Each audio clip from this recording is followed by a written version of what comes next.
welcome to Resi Studio. I'm still trying to figure out the whole lighting thing. I'm actually using my PC LEDs. Let me see. See?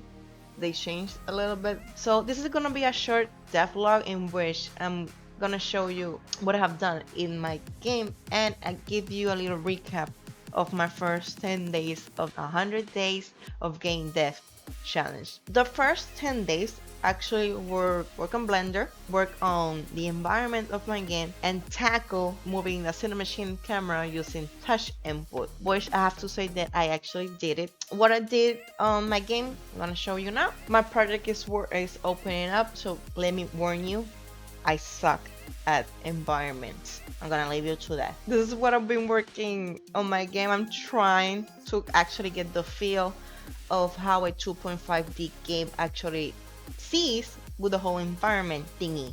Let me play it.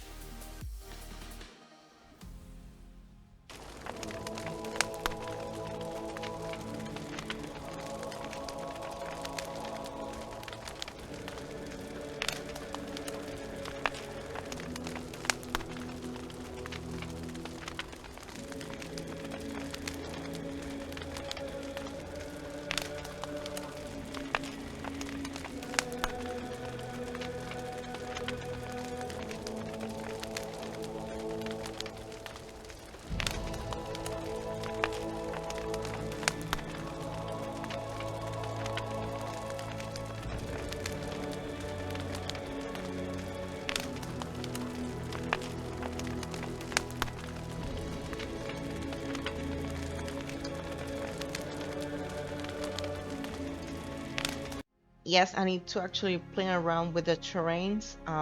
Even though I play some bumps, if my player goes, it sucks for because the collider is a square collider. I don't know if to actually use a capsule collider or a key animation.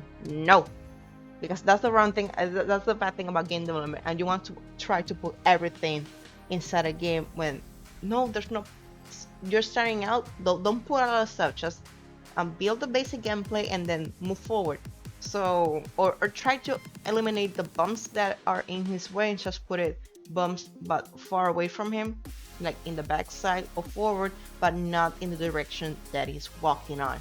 I've been using this link that I've been saving up for a long time ago. I actually found it like Woof, in which in a way shows you how a 3D game would look as a platformer or a 2.5D game.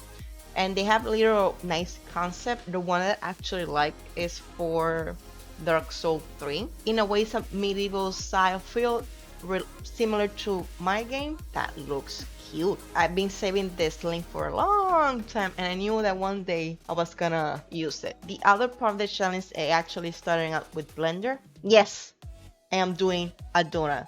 And yes, even though I was saying that I was actually aiming at building my own character and that I started with some basic training. I think everybody will know which playlist I am using. I'm using the Blender's Guru, donut creation and coffee.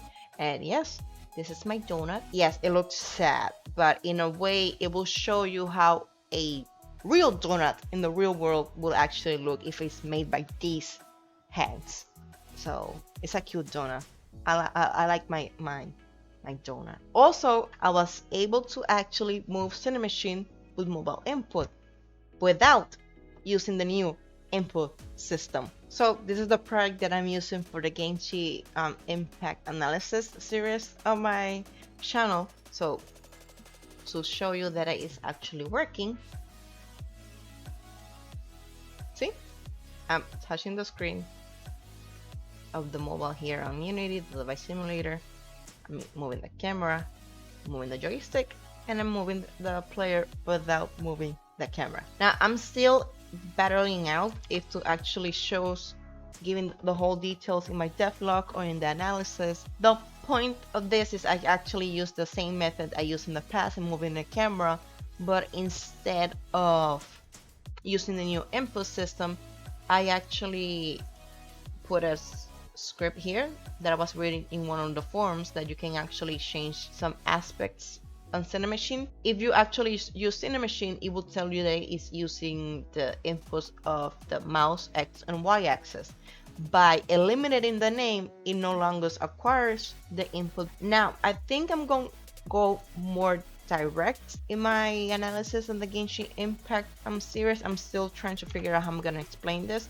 I'm very bad at explaining scripts. Yes, I decided not to use the new input system because it was getting a big hassle. If I put the inputs of the new input system on Cinemachine, is to actually change some values. It's not that easy, so I decided not to use the new input system.